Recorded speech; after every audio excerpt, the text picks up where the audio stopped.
Oh, hello, and welcome to Anime Rigamortis. Wait, that doesn't sound right. Guys, do you want to give me a hand here? Yeah. Okay. I mean, I will. I believe it's al dente Rigamortis is what we were invited to. Right. Yeah. Oh, hello, and welcome to Al Dente Rigamortis. I'm Review Cultist, and tonight we have some special guests. Hi, I'm Aaron J. Shelton, And I'm Vince White. and we're from Kame House Party. Hello. Out so there in that's- Scary Land. So that's where I got the anime part from. Yeah, we infected you with it. Yeah. You guys actually kind of have. Yeah, I've been going into a lot of anime since I started listening to your show. So, I mean, we're doing like the Space Marines and Starship Troopers. We're doing our part. Yes. oh god. Yeah, we're. I guess for those that don't know, we are the only improv comedy Dragon Ball podcast in the universe. This is certified by NASA. This is true. Yeah. But yeah, we were attempting to watch every episode and iteration of Dragon Ball. We do it episode by episode, and then we have a fun conversation, and that leads us into improvised scenes. Yeah. And oh my gosh. Can you believe it, Aaron? We've been doing it for 4 years. I know as of this recording, Yeah. this week was the 4-year anniversary of our first episode. Nice. July 15th, 2016. Holy mackerel. And, yeah, man, that's been a long time for us too. It's been like 6 years now doing Al Dente Rigamortis. Well, dang! Right on. Actually, as of June. So Heck yeah. weird how a lot of podcasts start in the summer. It seems like the time to start one, right? Yeah, everybody's got time, and then like the holiday, the summer vacation kind of ends, and then we're having to figure out schedules and stuff. Yeah. That's usually when a lot of podcasts I know that have started in the summer end in the fall when everybody's schedule changes. Oh no. It's like the test, the true test to see who lives and who dies. Can you make it through the holiday season on your podcast schedule? If you are in the comedy community in New York, it's like actors going on Law and Order. It's sort of a rite of passage. You have to do a podcast. Yeah. Nice. You have to give it at least a month and a half. You have to do one live version of your podcast to promote it at some indie show. Half the people won't get it, and then boom, you're in. Some just throwing some general shade across the comedy community. Excellent for this horror-based. Okay, to be fair, like our motto is we discuss those internet stories most creepy and most pasta, and be critically silly doing it, because most of the time my co-hosts just kind of like pick apart the stories I love to read and get scared at. Perfect. So yeah, audience, if you haven't guessed by now, this is not a regular episode. Once again, we have some new faces on the show. Because I listened to their podcast and we started talking on Twitter, and I invited them onto the show for a Dragon Ball Lost episode, kind of kitchen episode, where we're going to try and brew up a creepypasta for Dragon Ball. Because We accept why the not? challenge. I did actually look online to see if there were any Dragon Ball creepypastas, and whoo, there are some ones that I don't think I'd want to do on the show. Oh, a lot really? of really gory, a lot of visceral horror, and not very well done. That's I'm not a goresman. No, yeah. I will second that. Not wanting to go through that. Yeah. Samesies. A lot of people decided to give Vegeta the Sonic.exe treatment. So basically his like eyes are blacked out except for like red dots for his pupils.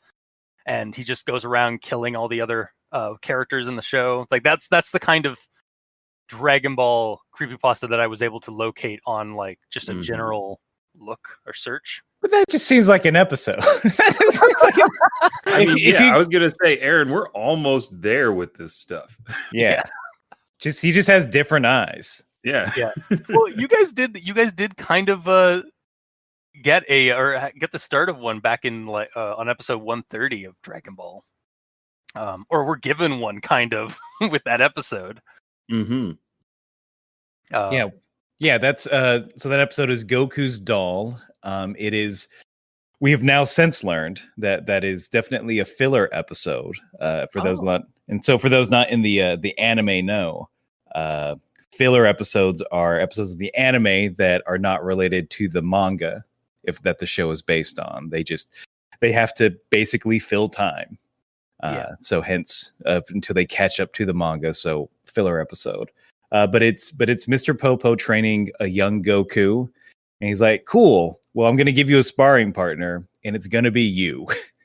Oh yeah, that was a very surprising episode because I think it fell off of both of our radar. Because usually you can track like what's coming. We've watched Dragon Ball before, but this one, it was beyond what I thought. Mr. Popo was capable of. Like he has too much time up there on the lookout. Well, the episode prior to that, he was doing time travel. So exactly. I know we went from like this like funny like 80s style like time travel like episode where Goku goes and like hangs out with a younger Master Roshi to train to occult homunculus creation. I could not have said it better. Let me steal your essence with your hair. Mm-hmm. Put it into a clay version of you. And then we're just going to make all dead eyes. Yeah. Yeah, those dead eyes. And he puts a shy, not a shy guy. I'm trying to remember what that was. Oh, yes. The floating faces for Mario 2. Mm-hmm, yeah. Mm-hmm. It's almost like a drama mask or like kind of, or it's like a dummy mask. Yeah. So it's Mr. Popo, you made it look like Goku. And then you're like, oh, that's going to freak him out. I'll put a mask on. Yeah. That'll be less creepy. No, I think he was like, oh, I'll put this on as a surprise. Popo loves a good surprise. Yeah, he's always liking this. Oh, well, look at the balloon that was in that episode. He just like It made no sense. Why was it there? Oh, it was to throw Goku off. Of course. Yeah, okay. I guess because you guys already did that episode, or like did that episode. I'll if you don't mind, I'm gonna go into my notes on like what I observed while watching that episode. I watched it both in the English dub and the Japanese dub. Okay, bonus points for you. Yeah, well, I wanted to see, like, I wanted to hear that music that's always missing in the English. Oh, I know. Actually, speaking of, that's one of my first things. Right off the get-go, so like when Goku's like walking out to go meditate and it's like dawn, the musical score in this anime like started off feeling really like eerie and foreboding in the Japanese dub. I can't remember if the English dub had similar music, but like I've heard similar scores in Italian horror films from like the 70s and 80s, like very goblin-y. So like if you're a film connoisseur or watch a lot of Italian horror, you'll recognize that like goblin music is like their band that does a lot of like synth tracks, and it's usually very foreboding. So that's kind of the feel I was getting from the initial score in this episode. Oh, I know about that giallo. I know about that. There we go. Yeah. Yeah, just like Zombie 2 or something, where it's like, that beat that's kicking in the background. I was kind of getting one of those vibes. And then going to like the technique that Popo employs to create the doll. It's basically like golem or homunculus creation. Like using a clay vessel, using a piece of the person or like some genetic material to achieve or mimic the desired characteristics that you want. And then using some kind of other occult concoction to like as the catalyst to life. In this case, literally being the water of life. Yeah, that's true. Yeah.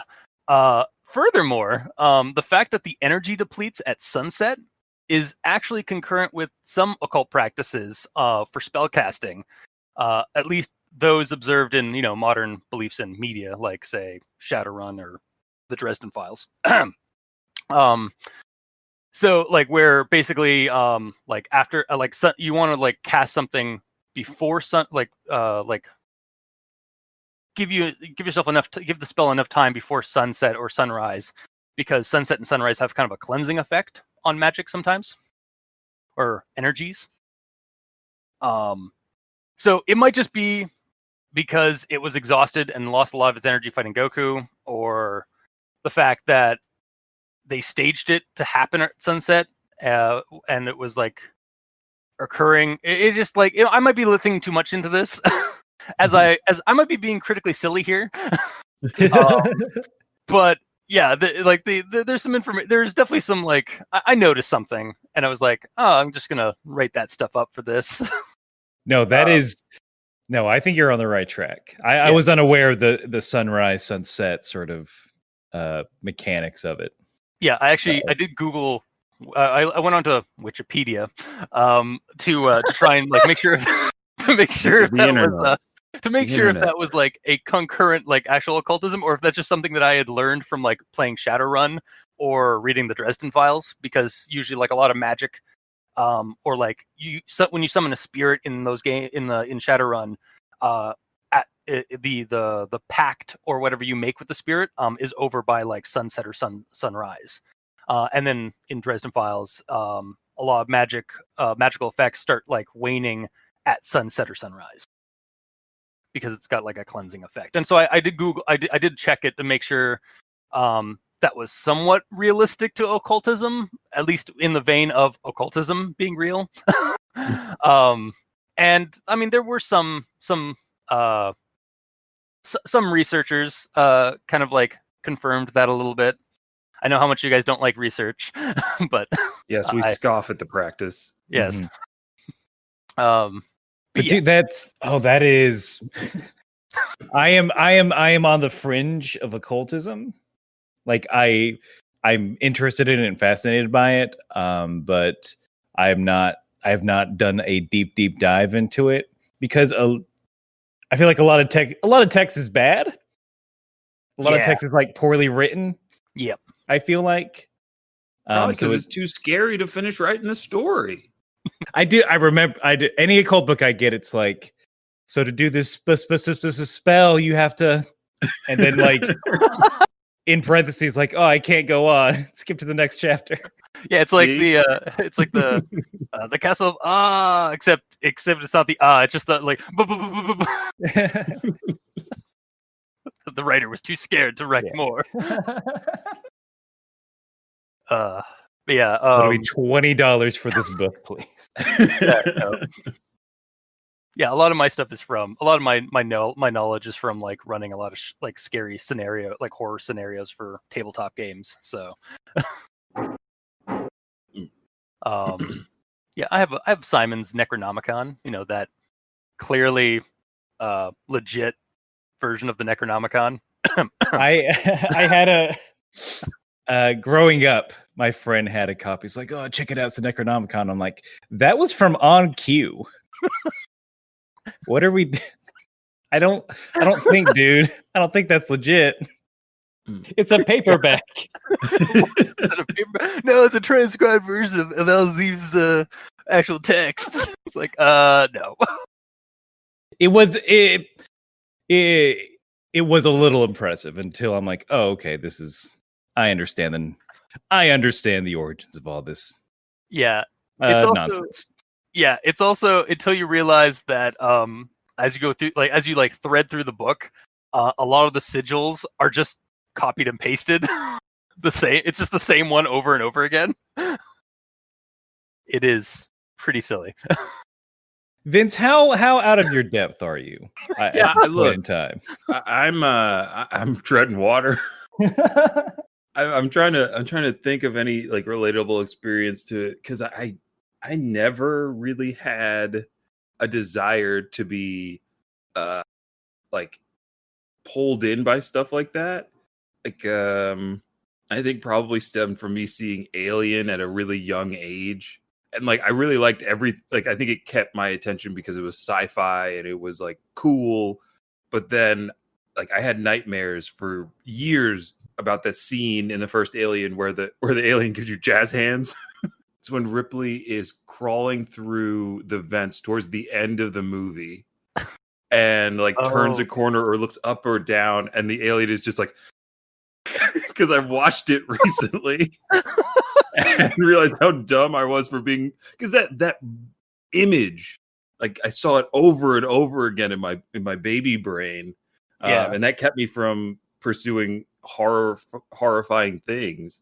But in my neighborhood, there was a bunch of urban legends because there was a train depot behind all of our backyards, and like a woods you could like go around this really tall fence, and of course every parent told you don't go back there.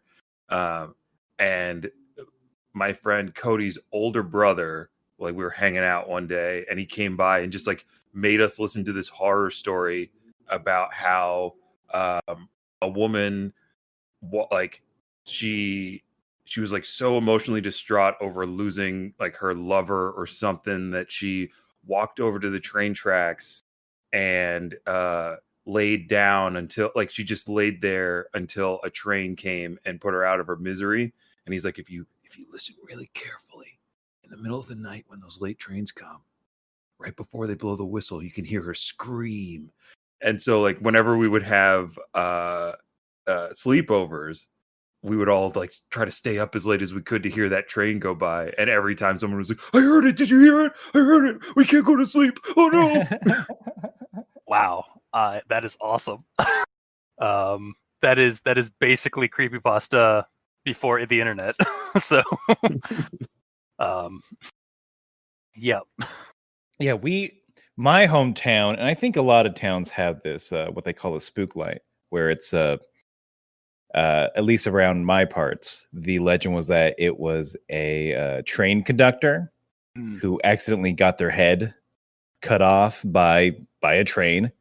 And so if you went to a certain spot at a certain time, you could see the light of his lantern sort of swinging back and forth as he was searching for his head. Nice. What is it with trains? I'm surprised I didn't have. We lived right next to a train yard. Well, not next to one, but we had like a train yard a couple of blocks away. And I'm surprised I never heard any or spooky stories about that stuff. I don't know. My hometown was my hometown is called Waycross, and it's literally named for the railroad. It's where the ways cross. It's nice. So that's part of it. Yeah. That also sounds like a That also sounds like a setting for a horror movie. Yeah. Welcome to Waycross. Oh God, yeah. Swap it around crossways. Oh. Yeah, we had we didn't have like ghost story. Well, we had some ghost stories, but we had like mostly cryptids. Because we live up in the backwoods of Ontario. So, and like at our cottage, we have a big lake, and so my uncle, who was really into like the paranormal and stuff, would tell me stories about like all kinds of like monsters and such that he'd heard about, and then like ones that were in the area, like in the lake and stuff. Like, I remember being told that there was a lake serpent that lived in the lake called. It went by many names: Keppenfelt Kelly, or Beaverton Bessie, or or Keswick Kelly. Depending on where you were in the lake, it had a different name. And then, like later in high school, when I did research on it, I found it had an actual public name that rips off Ogopogo from Lake Okanagan in British Columbia. Although we decided to call apparently they decided to name our lake monster Igo Pogo. They just changed up the O at the beginning of the word and replaced it with an I. Sounds like a German dance hit, Disco Pogo. Yeah, yes. But I do remember an episode, or not an episode, a traumatic episode where I was I'd like dropped like some kind of a floaty in the lake, and I would refuse to go into the lake because I quote, Keswick Kelly's gonna eat me. See, And I And think I it was like mean- I think it was like 6 or 7 at the time. like I think those kind of things, because like I would hear stories from my friends about scary stuff that they would do, or scary things that they experienced, or like a lot of them had older, like I'm an only child. Mhm.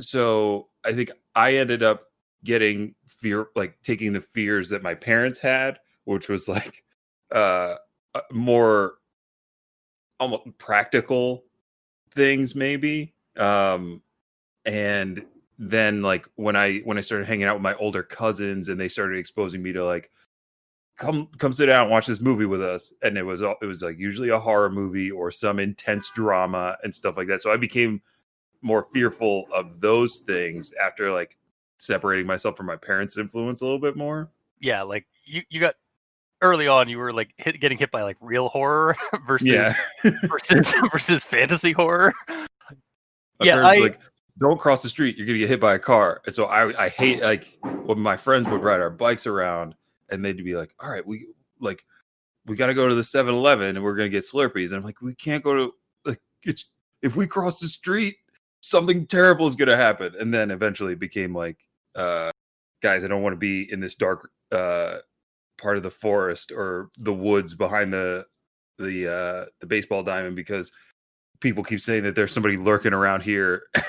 See, that's real. Like, yeah, that's yeah, that's creepy. Like, I just get freaked out from that because of like that could actually happen. Like, there could and, actually like, be something in those woods. stuff like that kind of not happened a lot, but there were just a lot of like people moving through that part of the area. Like I lived in a like early on lived in a more suburban. Delaware's like a weird place where like the suburbs and the city, there's like a long kind of in between area where like you will have a suburb with like a full park and like woods and stuff. But then if you go 4 or 5 blocks the other way, or if you cross this part of the highway, it's like almost all townhouses, and there's not a lot of room for that. So that's when like shit got real over there. But then sometimes that real shit would filter over into the woods, and like, oh, well, somebody was doing something wrong, has been hiding out in the woods, so don't go over there. Or there are these kids from another part of town that like to come over, because that happened a lot too. Was a bunch of like toughs from another neighborhood would come to our park with like sometimes airsoft guns and stuff, and like it just intimidate our local like dweebs. So. Nice. Yeah, I mean, I again, like another kind of more recently, or like more in like as I like got into my like teens or early 20s, we moved out to basically a subdivision out in like, so it's basically a suburb, but it's in the forest. Like it's completely like isolated from like an urban environment, but it's got a suburban like haven to it. And we're in a part of the area that has a like local insane asylum or a mental institution. And there have been at least 3 cases where somebody has escaped, and they've put out a bulletin to watch out for a strange individual who's like acting weird. And like, no joke, there was one summer where we were at our cottage and we got a phone call from our neighbor because one of them had broken into our neighbor's house and was and they were like, basically like, our neighbors were rushing to surround the house to keep him in there until authorities arrived.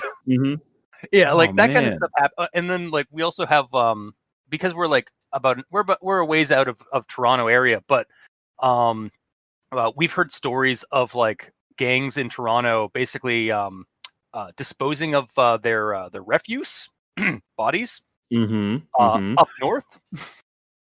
So we used to do a lot of night walks, me and my friends, and we do it in town, not in our subdivision. And then the one time we decided to do it in our subdivision, we had a really weird encounter with some coyotes. We were completely fine, but they were watching us the entire walk. and we didn't realize that until after we had just about left the forest. But like a couple of days later, we somebody discovered the torso of a person on a trail, and it was discovered to be like basically like one of the gangs up down in Toronto had come up to like the northern area and disposed of them to get rid, like to not to like hide or to cover up the evidence a little bit. Oh, wow. So we stopped taking night walks around around my neighborhood. Is what I'm saying.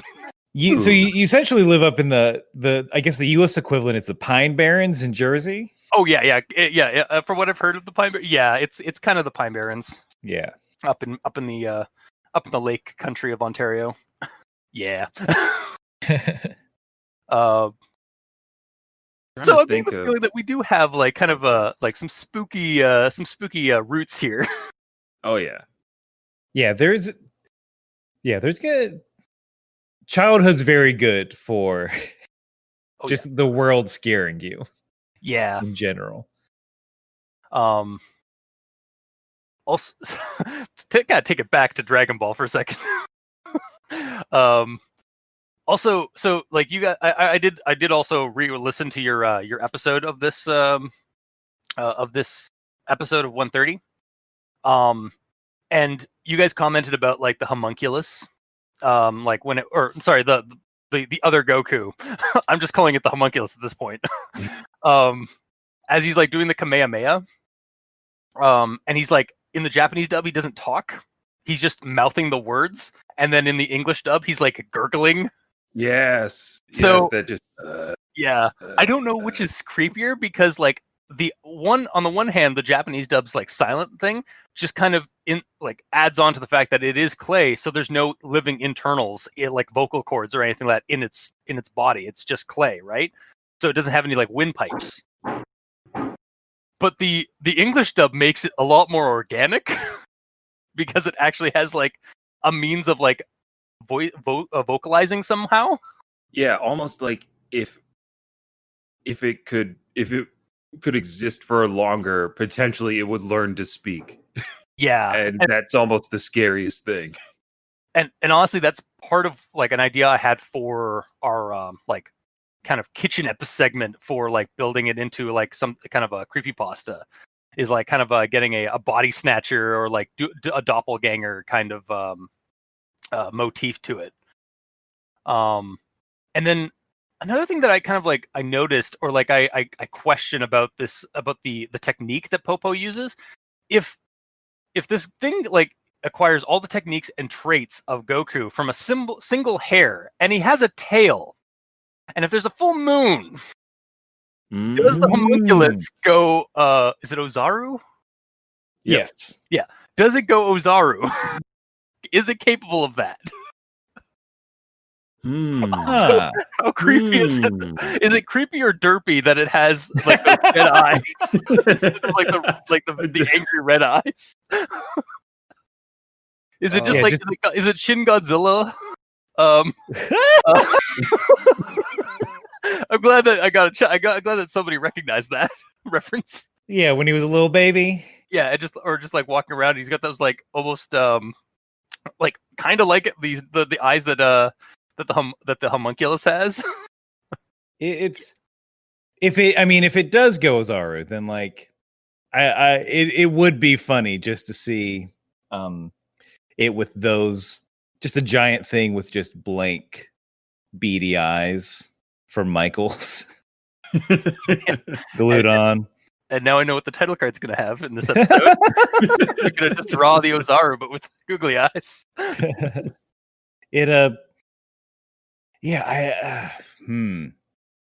I guess if it's scarier if it can turn into the ape, not because I think of the destructive power that it might have, but I think the idea that here is something that was given life, and maybe the idea is that, well, if I defeat Goku, then I'm Goku, and I get to be a real boy. I like that. Yeah, the thing that you see in a lot of like horror that deals with like doppelgangers or clones, it's like, who is the real, like either an usurper to the throne, or like who is the real person and who is the clone kind of dilemma. Ooh, I think I have something for this. Like, if the homunculus is trying to become Goku, maybe the final step would be to take Goku's tail, the source of his power in those early days, for himself.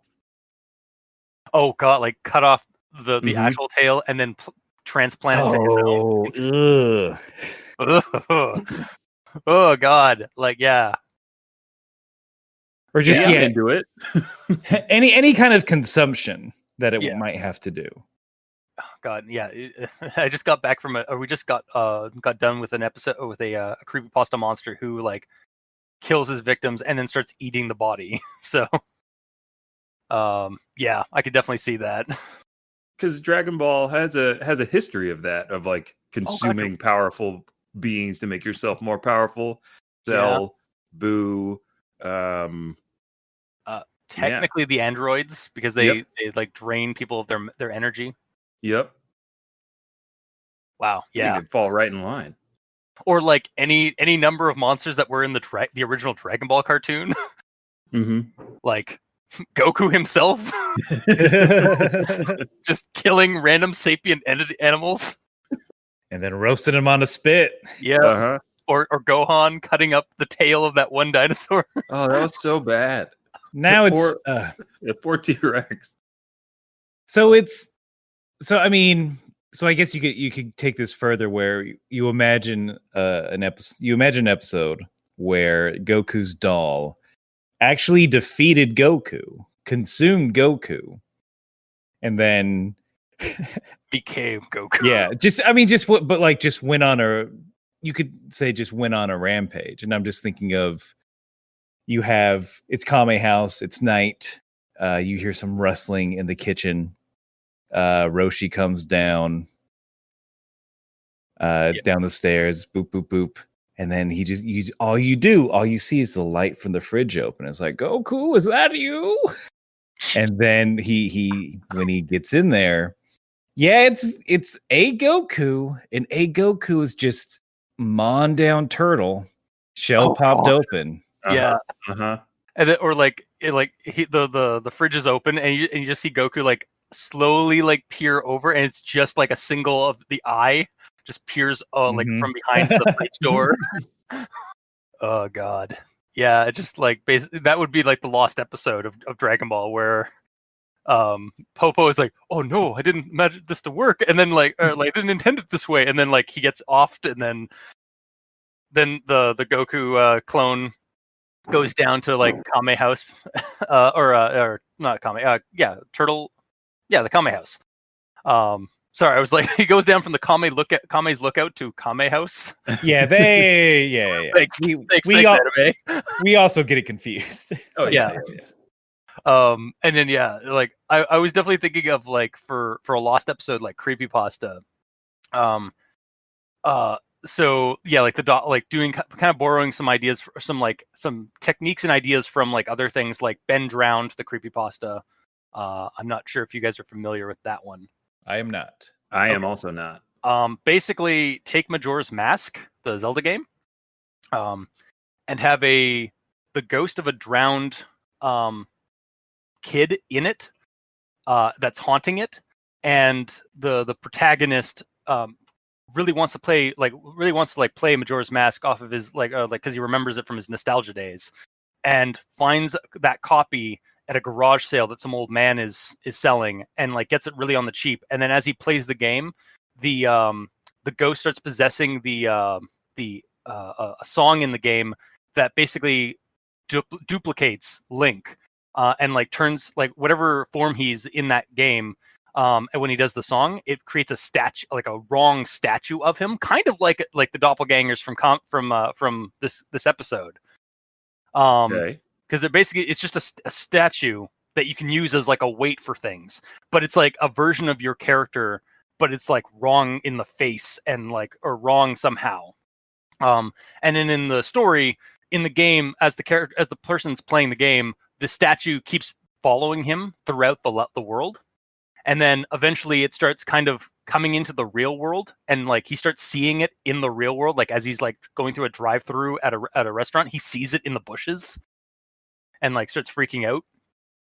So yeah, I was gonna kind of an idea I had was like pull from that and pull from like The Ring and Invasions of the Body Snatchers. So in the episode, like shows Popo creating more dolls, and in the likeness of the other, like, well, not then, but Z fighters like Tien, all them, and basically they all get bested by their doppelgangers, and then at the end, Popo is seen creating one more doll, and to the person in the creepypasta like watching this episode, they note that like the creature or like the doll kind of looks a little bit like him, like in terms of their or them in their like in its like structure, or like after he's done seeing the episode, after like Popo's like starts working on one last doll, and then the episode cuts out. Guy goes to sleep, wakes up the next day with like a pain on his head, almost like something like some tufts of hair have been pulled out, and then over the course of like a day or a week, he starts seeing a doppelganger of himself in the real world. Okay. That's if I can go more, I guess, cinematic. Yeah, go for it. Yeah. To sort of amend that ending, the tape cuts out, it stops. You just have the black screen, the black mirror of the TV screen, and behind the dude is someone who looks vaguely familiar with those big googly eyes. Yes. In the background, yeah, just behind him. And maybe the episode right before it cuts out, Popo is like frantically putting this together, and he's saying, "Sorry, he's like, oh no, I have to do something. Someone must help us. You." Oh, nice. Popo just locking eyes with you. Yeah, locking eyes with you as it cuts out. Because this would have to be under duress. I feel like because we love Mr. Popo at Kame House Party. I would hate to like turn it to be malicious. I mean, that is sometimes what Lost Episode creepypastas do. They take a beloved character and turn them into like a dark like a basically bizarro version of them. But yeah, no, it could also be under duress. Like, Popo's too pure. No, it could anyone but Popo. Maybe Kame's the one that's got evil. I mean, he. Go ahead. Oh yeah, that's what I was gonna. Maybe it's a scenario where Kame. Oh, okay. Let's see. If it's like if we get to the Z fighters, let's say the Saiyans are coming, right? Yeah. And like Kame understands that in order to beat the Saiyans, he needs to rejoin with Piccolo. He convinces Piccolo Jr. to rejoin with him. Underestimating the evil that lurks within his heart, and it takes Kame over, and that's Kame's giving Popo the direction, but he's like now evil Kame kind of thing. Yeah, you could almost have that still in Dragon Ball and just have Daimyo or King Piccolo because that's the one I recognize, or the one that I more like. I the watched true Piccolo. Yeah. The one I watched as a kid is King Piccolo. He comes up to Kame's tower and like unbeknownst to anybody forcibly fuses with Kame. So like he's already like he's even more evil from the get-go. Yeah, perfect. Yeah. But yeah, take that later like scene from like from Z and then like port it to like Dragon Ball where like we have a much more evil Piccolo. And then yeah, just basically have him like charging up something as like Popo's trying to create this thing frantically. Just have in the background him trying to do his super beam cannon. Or pianos there.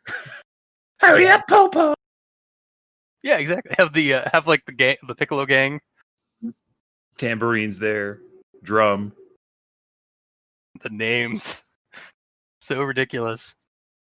Now I'm thinking about like a time skip where it is when the Saiyans arrive on Earth, and it's instead of what actually happened, where they land in a city, they blow it up, and then they go off to find the Z fighters. Yeah. When they land in the city, it's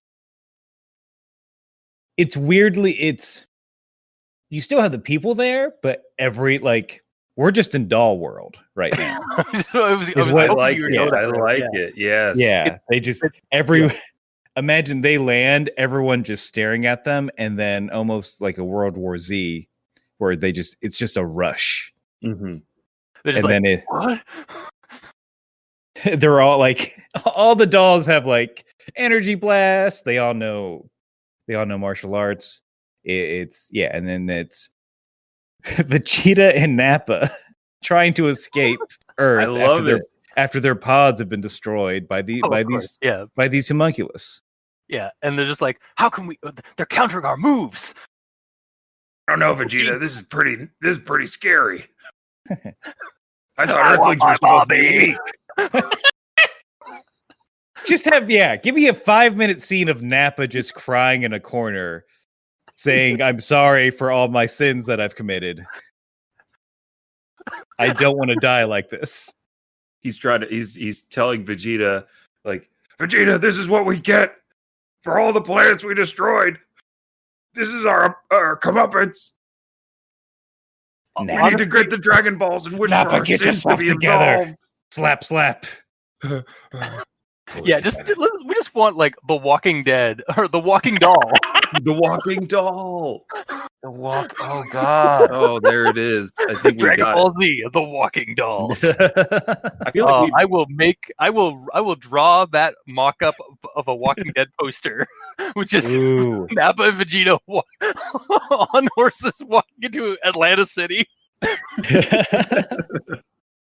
I see. It's kind of. Do you guys? I know you guys haven't touched on it yet in your episodes, but do you remember in the Cell Saga when I think Piccolo goes to like a ghost town that like has been like by Cell, and it's just like super fun. It's like the raptures happen. Like there's all these clothes all over the place. Yes. Like imagine that, but with like Nappa and Vegeta just kind of showing up and just like not seeing the clothes, but just like it seems abandoned. And then as they start making more noise, you start seeing like shadows in the windows. God. And then like through the alleyways and such, and then like or you just see like eyes, like those like dead eyes watching. Doll people just jumping out from like the windows of skyscrapers. Clamoring the quickest way possible to get to them. Yeah, because I mean they'll survive, or just running, like not falling, but running down the skyscrapers. Bored of them, like because again, like they're like it's like they're like they've got karate stuff, so they know how to like run up and down vertical like surfaces and such. Watch the Naruto, they know. Yeah, exactly. Yeah. It's an anime. all their arms are behind their back as they're running towards them.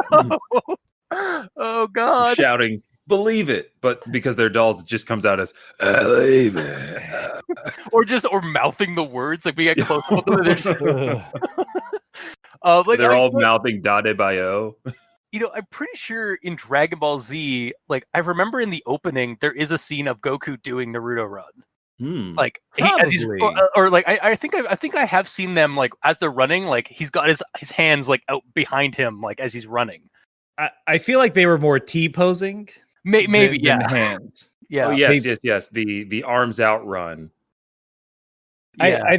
I think what it is that no one wants to animate arms. Well, I mean, while running. That's hard, man. Oh, you already got to deal with the legs already. You don't have time. I mean, they find some techniques with the legs by just making those like blurry, like circular kind of motions to them, just like kind of showing like a weird like distorted version of the legs running. But like if you do that a couple of times, then you've got that like keyed up, ready to go. Yeah, it's hard to animate. Like as an artist, I understand. Like I can get that behind that for the animators of the show. And towards the end of the Naruto run, they just got around it by, instead of having them run places, every land was connected by forest. So the the transition sequence or the travel sequences were just them jumping like super great distances, like jumping miles at a time, having conversations in midair. I was like, all right, fine, I'm with it. Okay, so the dolls are like running like in a horde, running down a skyscraper, like off, and you see like windows bursting as they're coming through, and as they like hit the ground, you just see like a dust cloud hit, and then through the dust, just like silhouettes, and then like they burst through the dust cloud, go and start coming after like Vegeta and Nappa. Well, they make their way through. They have to find a way off planet. Yeah. There is. I think they head to Capsule Corp, which is in the middle of the city. Oh shit. Yeah. Okay. And so they head to Capsule Corp. So quick aside though, like I feel like this would actually be a good, like, you know how like Dragon Ball and Dragon Ball Z have like those like kind of alternate reality movies that they put out. Mm-hmm. Like the movies that like some of the scenes are different than what you remember from the TV show. Like this may be a lost episode, like a lost movie of Dragon that's Ball. what it feels like. Yeah, it's like the, I can't remember what the titles were for some of those movies, but it was like the blood, like Curse of the Blood Ruby and like Dead Zone. Or the tree, isn't there like the Tree of Life where we meet Turles, Goku's other brother? Yeah, or like there's like there's alternate like editions where like what happened if Goku didn't bump his head, and the Z fighters had to deal with him like as intended. Right. Yeah. So at the beginning, the beginning of this episode, this movie, we see like Raditz land, and it's the encounter with the farmer, but the farmer's a doll. Yeah. And just like basically have like a scene where like Raditz is like wondering what the hell's going on and tries to kill this thing, and whereas in this one, whereas in the original, he takes out the farmer takes out him in like a horror movie kind of opening way. Mm-hmm. And then like Vegeta and Nappa's like pick that up, see that through his scouter, right? Because that's how the scouters apparently work. Mm-hmm. Yeah. And then they decide to come down to Earth to see what's up and see where Raditz is, and then that's where they where all this where we suddenly are flash forward back to the present of what we're creating here. I do like that the farmer finally gets the revenge. Yeah, he was dead beforehand too. He was replaced. I really like this because now they've gotten into Capsule Corp. There's a bit of a reprieve. Yeah, they're seeing like the notes from like Bulma and Dr. Briefs and stuff. So there's like a dragon radar. There's an explanation of what the Dragon Balls are, and that's when they get the idea. Hey, we have to get all the Dragon Balls together so we can get off this planet. Yeah, and I think probably, let's say, because it's evil Kami, aka it's Piccolo Daimo running the world essentially. He's already collected them all, so the radar points them right to the lookout. Oh God, yeah. I now just want they find an audio recording. Mm-hmm. Yeah, of Professor Briefs, and it's just like I'm sorry. They're about to come in, and like it just it ends with a gunshot. Yeah, you know what he did. Yeah, mm-hmm. I like that. I also want to. This is something you talked about before we started recording, Vince, where it's sort of the horrors of being capsuled. If you, as a person, were like, what would that be like? I kind of want them to find it. Like, what if they found a cat? They accidentally open a capsule and out pops Bulma. Here we go. A bit of a Scotty in the episode of Star Trek: The Next Generation with the Dyson Sphere, where he's been suspended in animation for like 25 years in the transporter, but instead it's Bulma, and she's been in like not like a vegetative state, but like the experience of being capsuled is one that kind of blanks, like not wipes her memory, but she's just jumbled. Like she can't quite make sense of everything, but she has the core information, and maybe she gives them the information about the Dragon Balls and like mutterances. She's just like, Dragon Balls, the lookout, radar, wish, like that kind of thing. Yeah. Because technically, if a thing is capsuled, it has to be like teleporter rules. Like you have to get discombobulated to fit all those atoms. What is it like?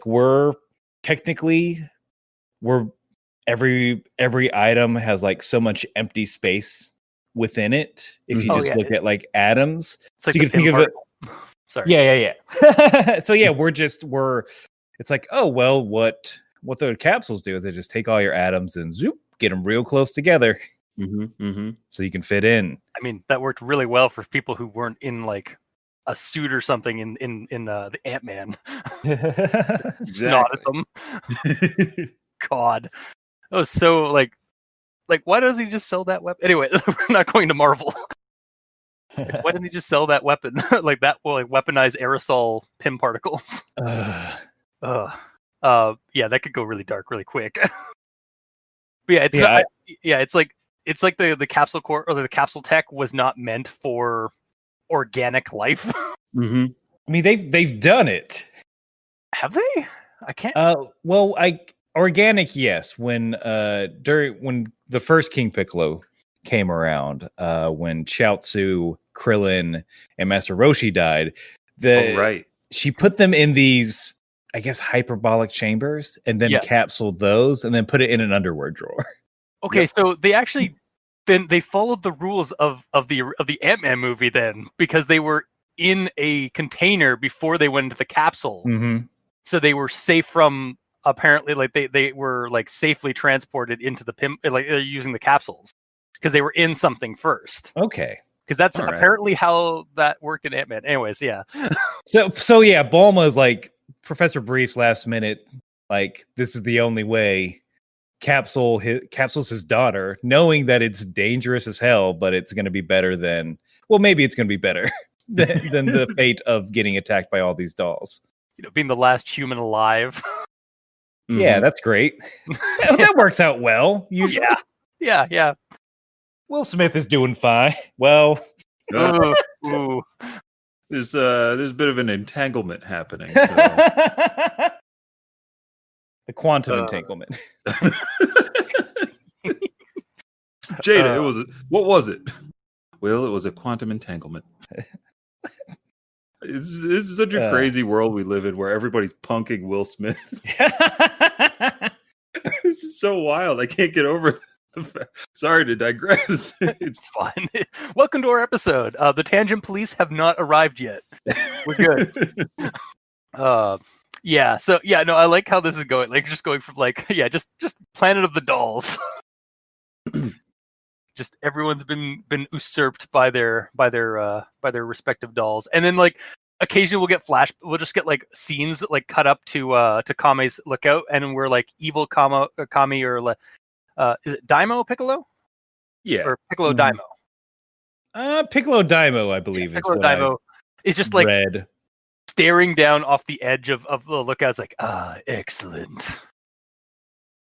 Just like, or just staring down like with like an evil grin on his face. Oh yeah.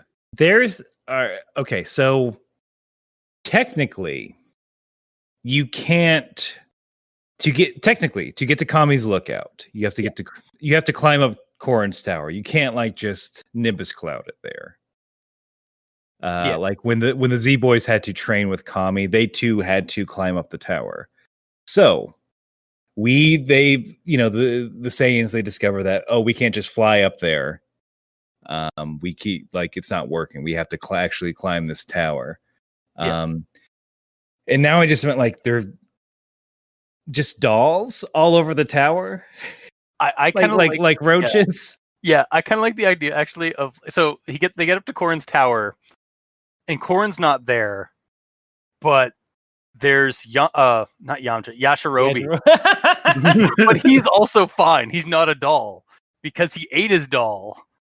He ate it back, and then he also he's eaten all of the food on Corrin's tower, and has also eaten Corrin. Perfect. I was gonna say he has to have eaten Corrin over that time period. Like he's just this like cannibal, like survivor up on Corrin's tower. His hair is like even longer and like more of a mess, and he's like hunched over. There's stains on his face. Muttering, Yeah, beans. You look like good breakfast. He's got the he's skinnier now, but it's like that weird sort of like his head's still fat. Yeah.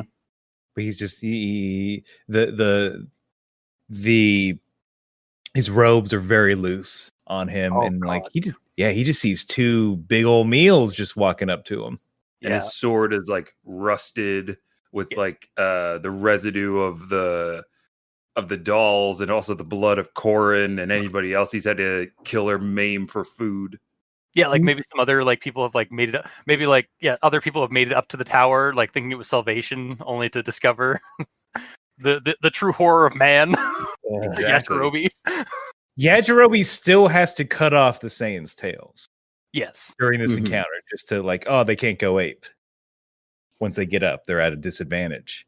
Yeah. Right, because he's been like, let's say Yajirobe has basically been surviving off of like the residual power from the dolls and Corin's divine water or whatever it is. His regular water. His regular water. Yeah, it's not that good life water that's up on Kame's lookout. Exactly. Just the feral child Yajirobe. Yeah. Is a very good visual. Yeah, no, that's and then do they take him out there, or do they get taken out by Yajirobe before they even make it up to the tower? I think they have to get up to the tower. I think at least one of them at Yajirobe, or at least like be maimed by Yajirobe.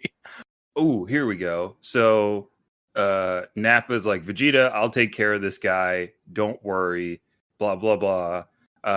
He gets kind of punked by Yajirobe. You know, Nappa's like, I realized I used a little too much energy in fighting those dolls. He loses his tail and what else? He loses his tail and let's say an arm, right? Does he? Okay, so I've actually not. It's been a while since I've actually watched the Dragon Ball Z episodes where like Nappa does the is it the 2-finger salute? Does he like put his arm out at all when he does that? Oh yeah. Okay, so when he goes to do that to Yajirobe, like Yajirobe just suddenly like vanishes, and then like suddenly the arm falls off as he's like as it's been cut off. Mm-hmm. Yeah, and then I think that, and then you see Yajirobe just pick up the arm and start devouring it in front of them. Vegeta grabs Nappa's like, now's our chance. Yeah, my arm. Nappa's he's like screwed. But Vegeta, my arm. No time for that. We have to get to the Dragon Balls and get off this crazy planet, Nappa. Oh, I'm sorry. Is your arm hurt? We're Saiyans, remember? Just because you've been disarmed. There we go. And there's still like dumb jokes. Yeah, in this episode, like for everyone's treating this like all these horrible things happening, but like Vegeta and Nappa are still getting zingers in an unsettling manner, as if they're not like they have these flashes of like realization. I love and am horrified by just Nappa breaking down every now and again, and just bemoaning his fate, just weeping. Just cuts to a scene of him just like in various locations, just like wherever they are, and he just starts like bawling and like freaking and like just ugly crying. Yeah, the whole time. Yeah, it's very lost episode trope, like of just somebody crying or screaming into the screen. But then in between, he's still going like, Vegeta, give me a hand. or take this doll face. I usually don't play with toys, but this is fun. You got another one? Saiyans don't like playing with dolls, right, Vegeta? We prefer toy trucks. And like he throws a truck at them. Of course. Yeah. Or it's like, they're just toying with us, Nappa. As like they're biting them, and it's just. Does Vegeta get harmed at all, or is it just Nappa? Or does Vegeta keep using Nappa as a like? You think it's like because they're they're kind of friendly to each other, but it's really just like Vegeta using Nappa as a body shield. Oh yeah, It's primarily Vegeta's MO anyway. Yeah. It's like, what's the least amount of work I can do to get through this?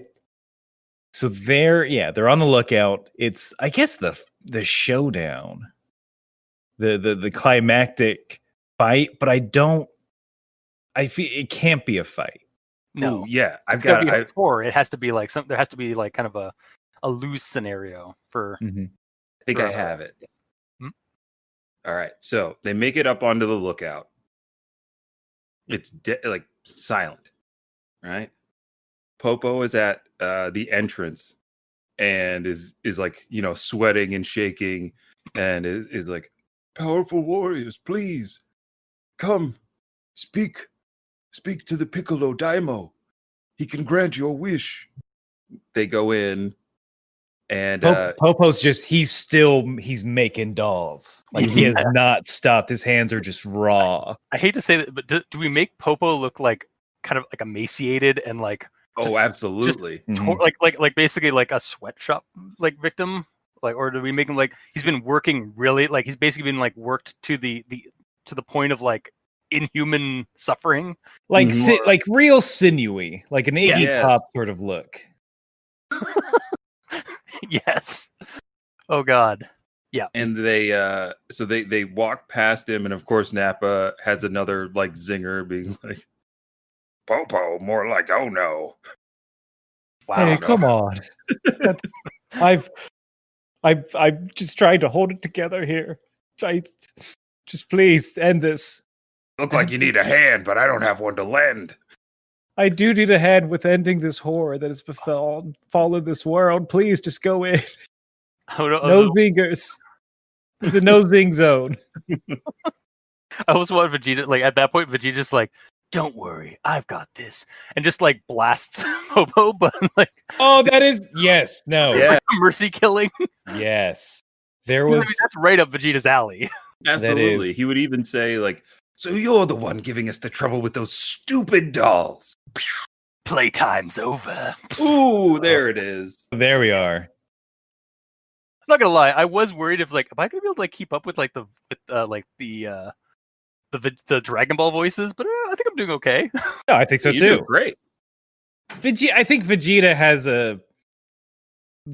he's had a few voice actors, so I think there's a nice range you can get to. It's just deep and menacing and patooey. I hate everyone. See, I think that might be that's the English American dub. The Canadian one's a lot more like raspy. And same with like I watched Tom Waits as Vegeta. It's more like this. It's over 9,000. Ooh. Or like, and Raditz was even Raditz. Oh God. I remember Raditz being even more like, I watched the first episode of Dragon Ball Z where like Raditz is introduced, and it was like, that's not Raditz's voice at all. That's not what I remember at all. Because I'm guessing we had the Blue Ocean dub up here. Mm-hmm. So yeah, they had like a rasp. I think they had like one guy doing like a ton of voices on that show, and he kept using like raspy voices. Well, they're bad. Yeah, raspy equals bad. Yeah. Yeah. Poor Popo. Yeah. Well, his suffering's over now. Yeah, at least his suffering's over. He's now in the other dimension. Mm-hmm. Oh God, I can't imagine what King Yama's realm. We can't. It's like that's a whole other episode. It cuts to that. It's like he's like, I haven't seen any people from Earth in a few years now, because the dolls eat the souls as well. No. Exactly. Yep. You don't go to the other world when you're eaten by a doll. Well, the soul is they have it. They contain it. Yeah, it's the fuel for their. That's why they don't like fade away after sunset. It's basically what's fueling them. Ooh, it's so dark. If you're familiar with the band Coheed and Cambria and their whole meta plot behind a lot of their albums and how it's just a giant space opera. Really? Yeah. If you want to just be a huge nerd and like a progressive metal band. Coheed and Cambria. I like one of their songs. I can't remember what it's called, but But like part of the story is that there are all these planets connected by what's called the keywork, which is just an energy field that gives life to all the planets and keeps them in orbits. But that energy field is fueled by the souls of the dead. Oh, awesome! There we go. Yep, that's how science works. Like you do. That's occultism right there. Mm-hmm. Yep. Yeah. Oh, just yep. You don't. Ugh. Like Yama's. King Yama's just like concerned. Just back in his office, like his Oni are there all with him, and just like they're all really concerned. It's like we haven't even heard from Kame in a while. Oh, the yeah. big. Well, the true horror. A lot of them got laid off. Oh no! There's no work for him. There's no work for him. Yeah. They all they all just sitting there in hell, Mm-hmm. just lazing around because they have no jobs. Oh my god, that is truly Snakeway falls into disrepair. Yep. You just see like it just cuts to like it just pans to the other world, just like different scenes of like Oh man. of like decay of like infrastructure decay. Mhm. See like that truck, that cleaning truck that one Oni's on, it's just on its side, like burned out on somewhere on Snake Way. Yeah, there's all these like there's portions of Snake Way that are just they've crumbled off. Yeah. Like it is incomplete. Princess Snake is now in her true form, just roaming, looking for anything to eat at this point. Yeah. King Kai's fine. Yeah, he's leaving. He's off the grid. He's fine. He's just whistling, waxing his car down. Life is great for him. And then that's when like yeah, you think that, and then like right the last scene is just a giant like monstrous version of Snake, the Snake Princess, just about to devour the entire planetoid. Oh yeah, she finally made it that far. Yeah. The suddenly it gets dark. It's like King Kai's just like, it's getting dark. Hold on, that's a bad King Kai voice. I'm gonna stick with it. It's getting dark. Wait a minute, it never gets dark here. Oh, and then you just the silhouette. Out. Yeah. And you just kind of bubbles. You just hear bubbles off in the distance. Be like, woo! Frantic. Okay, you cut off there for a second. I think that's would have been perfect. Just like it cuts off. Yeah. Gregory. King Kai, we gotta get out of here. Kai. Well, save yourself. God helps those who help themselves. Bye. Yeah. And then we've cut back to what is now Piccolo Daimo's like throne room in the lookout, right? All these demons around him, like demons around him. On the walls and ceiling. Yeah. I think this is pretty. I'm very proud of myself for this one. So we see the Dragon Balls. They're all lined up, but the colors are inverted. So it's like the Dragon Balls are now black with black and orange stars. Like, so they've been corrupted by the evil. Yeah. And Piano steps up because, of course, King Piccolo is like obscured in darkness. And Piano's like, well, you made it this far. I guess we have to grant you one wish on the Dragon Balls, don't we? And he's like, King Piccolo is in all his grace and glory has given you the one wish. Choose carefully. And then like Nappa's like, Vegeta, we gotta wish to get off this planet. This is insane. We gotta leave. And of course, Vegeta's like, but his power, he seems even stronger than me. Impossible. And so Vegeta, what does the scouter say? His power, it's over 9,000. What 9,000? It's just the animators just took the same like the animators just took the same like cells and just like but replaced the scene to be like in Kame's palace. The lighting's all wrong. And like as you're watching it on the tape, when they say 9,000, that's when you get there's some warping there. Yeah. The tracking like tries to adjust. It's over. Like dark some like goblin music starts playing in the background. Yeah, honestly, again, like that's another lost episode trope where they like. It's clear that like whoever did this like is like somehow editing the footage to be like wrong and different. So like they've changed up the backgrounds, but they're using like previously used material to like create their lost episode. Oh yeah. Oh, this is good. Right. I like this. Yes. I like this. This is very creepy. An idea, sorry, did you have something? No, I was gonna like, Vince, did you have an idea for the wish, or you were just getting it? You were getting us to the finish line. You're getting us to the 10-yard line. Like my idea for the wish is that like Nappa and Vegeta are arguing because Vegeta, of course he wants to fight because that's his Saiyan. His Saiyan pride is hurt by somebody being more powerful than him. But Nappa's like, Vegeta, if we don't leave, we're gonna die here. And that's when we get, again, like they doctor the footage of Vegeta like grabbing Nappa's hand and is like, all right, fine, we'll do what you. And he throws him up and destroys him. Crashes through the roof. Mm-hmm. It's like, nah, Vegeta, what are you doing? Yep. No. As he just gets like crumpled.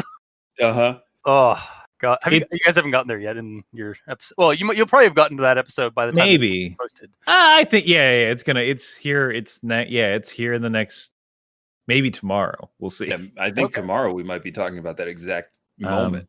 Well, it's a lost episode. It's very unsettling. Yeah. The like you maybe just a close up of a Nappa head that's definitely not attached to anything. Oh yeah. They've edited in like a severed point or like a ragged point. Mm-hmm. They've added in some blood, whereas they used to remove the blood in the Canadian version. They've added all that out, or they've added all that back in. Yeah. So I think Vegeta. So here's what my initial thought might have been. So at that point, Vegeta can then, fight, but he's clearly outmatched, like just the horde of demon kind coming down on Vegeta. He knows he's gonna lose.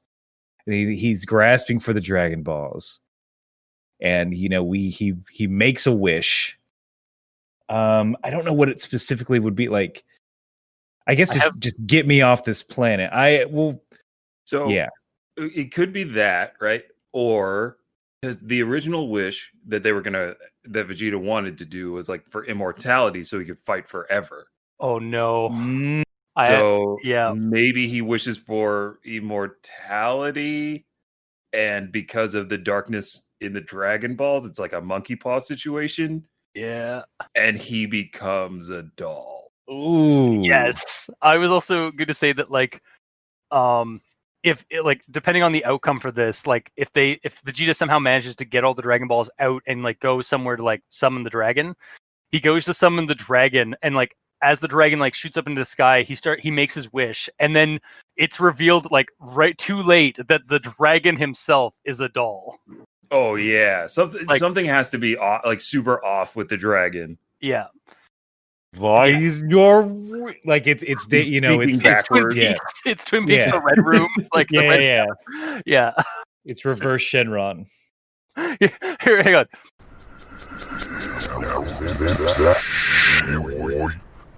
I was gonna go. I should have been doll related, but my thought was that he makes a wish to get out of here, and then it's just Vegeta wakes up. He's in the Saiyan pod, and Nappa's like, Vegeta, wake up! We're landing on Earth. Get ready. Ooh, I like that too. I also kind of like the idea, like we never see Nappa and then it cuts over, like oh right, let's do this, and then it cuts to Nappa's pod, and he's a doll. My vote is doll Shenlong. Yeah, that seems like that's the most satisfying, I think. Mm-hmm. Yeah, and then Vegeta becomes a doll. Yes. Yeah, of course. Yeah, I like the idea of like, his wish is like either like I want to be immortal, it's like I want to be more powerful, and then it just turns him into a doll. That's Planet of the Dolls, or the Walking Doll. Yeah, and then it's end credits, and it's just they vaporwave the hell out of it. Or it's just slowed down. Just it's both the Dragon Ball intro and the Dragon Ball Z intro from like the Japanese, just like like weirdly fragmented and like data moshed a little bit. Rock the dragon. Rock the dragon.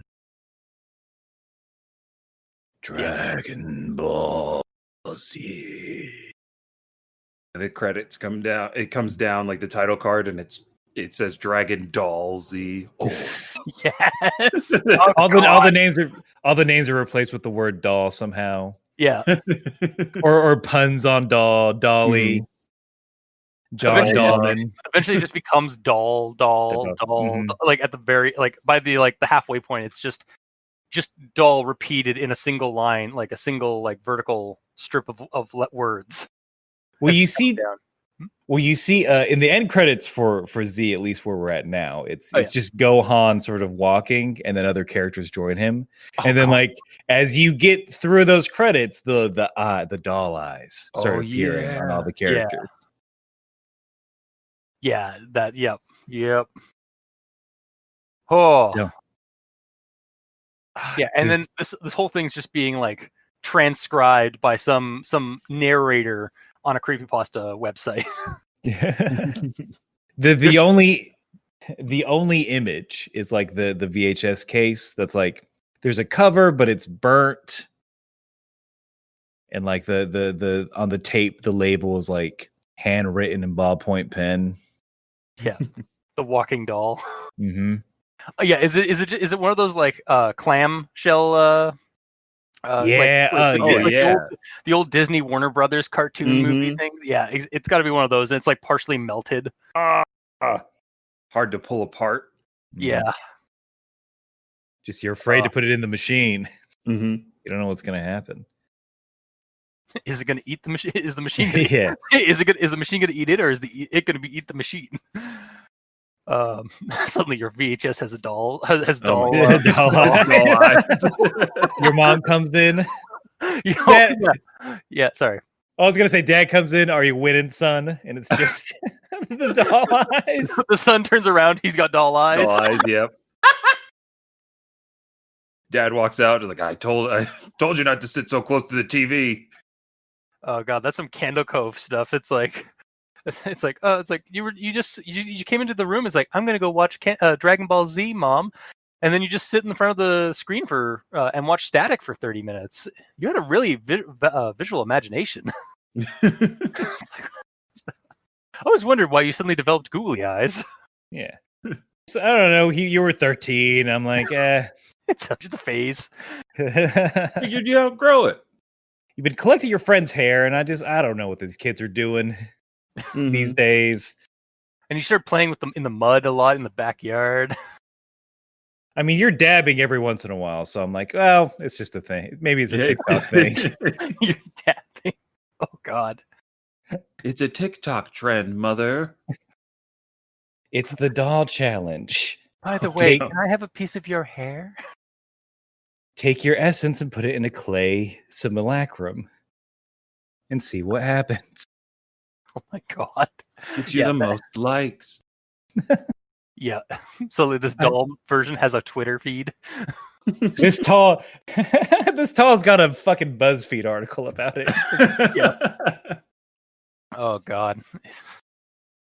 But yeah, I think that is definitely where we end off, is just where it starts kind of either we have a part where it starts becoming reality, or it's just this guy watches really weird, messed up lost episode of the walking doll, Dragon Doll Z. Dragon Doll Z, the walking doll. Yeah, he looks at the case again, and then it says it says Dragon Doll Z instead of Dragon Ball Z. Yeah, exactly. Yeah, it's what? And looks over. It's oh my God. Roll sand check. This is I mean, we've been this year we've been dipping our toes into streaming, and a few weeks back Vincent's never done any tabletop RPGs before, so his first one we did a Dragon Ball Z sort of comedic one shot using the Fate rules. Nice. And it was a lot of fun. And now I'm like, all right, Planet of the Dolls might need to be one that we do. We get, we run it in a horror system like Delta Green or I was Call of thinking Cthulhu. Fear Itself. I maybe? like it. Fear. I'm not familiar with Fear itself. It's a point spend horror system. It uses like a D6 die, and then you can spend points or you can not spend points to use certain skills and such. And like the by the creator's own mention, the anxiety you get from worrying about how many points you have left to spend, because once they're gone, you can't spend more points on that skill. Mm-hmm. You just have to roll a d6 to see if you get something. And that anxiety is not a bug; it is a feature. But yeah, like also like you could find like something like Call of Cthulhu could probably work as well. There's definitely a lot of pulp stuff like that you could like pull from for like to build somehow build Vegeta and Nappa, because that would be it, right? You'd be playing as those characters. Yeah. You'd be we'd get in that. You land on this planet, and it's what are you gonna do? There's I also like, just again, for the more the system kind of gets out of my way for me, the better. Like a Cthulhu Dark, that like mini game. That actually might be the better one, because that's like quick and easy. Like again, it's like a pamphlet. Mm-hmm. Yeah, and then like you don't have to worry about like, well, I have all these powers. It's like, well, it's fine. It's covered all. It's same thing. Just roll. I know that because you're this character, you can do this. So yeah, exactly. And then just like roll Sam when it doesn't work. Uh-huh. When it has zero effect on things. Vince, how out of your element are you right now? I've been rolling zeros this entire conversation. Ooh. Cursed dice that have zeros on them. But there's a creepypasta really cool. right there. Jesus. Yeah. Sorry. I'm really learning so much in these conversations about like these tabletop RPGs just were never on my radar. And all the different genres and stuff like that. I mean, I'm willing to try anything at this point. The wrestling one we did was so much fun, even though I had no idea what was going on. But is that up for for still viewing on Twitch? I want to say yes. It's going to come out on the. They're going to put it on the Technical Difficulties podcast feed, so it'll live there. But I want to say, I will double check right now. Because I think I missed out on like listening to that, but I figured or / hoped that somebody would have recorded like kept that for like either posting on somewhere. Honestly, Cthulhu Dark would probably be a good one, because my experience with Cthulhu Dark is that it's super rules light, and it's good for like a beginning player. Like I ran it a couple of years ago for a bunch of folks who have never played a D&D or tabletop game at all. And I also find it's good to run for like a disaster movie or like a zombie infestation sort of scenario. Mm-hmm. Mostly because the games I've seen it run with like previously was like RPPR, like Role Play Public Radio's. They did a Dead Island version of it, where they were all like survivors on the island when the zombie apocalypse was happening. And a disaster, like as long as it's like, it seems to work really well when it comes to like a disaster horror, like where your characters are trying to like just desperately survive in a like against like obstacles and like over mounting odds. And it also has kind of a betrayal mechanic to it, where like somebody else in the group can roll against your roll and tell that and say what happens to your character. Ooh. Yeah. It definitely plays into the Vegeta Nappa dynamic. Yeah, exactly. That's what I was thinking. I might add just for 3 players, I might add a Raditz in there. I think that's fine. Raditz survived. Yeah, it's like they find him. He's on the play. Like I know things. Yeah. And you could even have Bulma if she survived in the capsule. And then we could like have some catharsis of like Bulma being the monster and possibly getting her in the game. I know how your podcast works. All right. Yeah. True fan. But this was man, I never want to watch this thing. I'll say that. Yeah, that we I'm created. good. I'm not gonna lie, I might mock up the clamshell VHS Ooh. cover sometime after I do the mock up of the poster. Yee. Yeah, my graphic artist side is definitely like tugging at the bit for that. Yeah, no, I would like to say that I would probably watch it. I'd probably nope out about halfway through, just because dolls are one of my vices, or one of my creepy vices as well.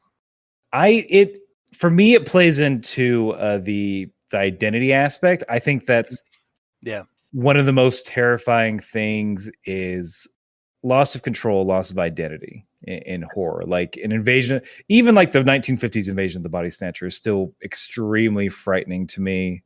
One of my favorite novels is The Puppet Masters. I was in high school. I just devoured a lot of Robert Heinlein.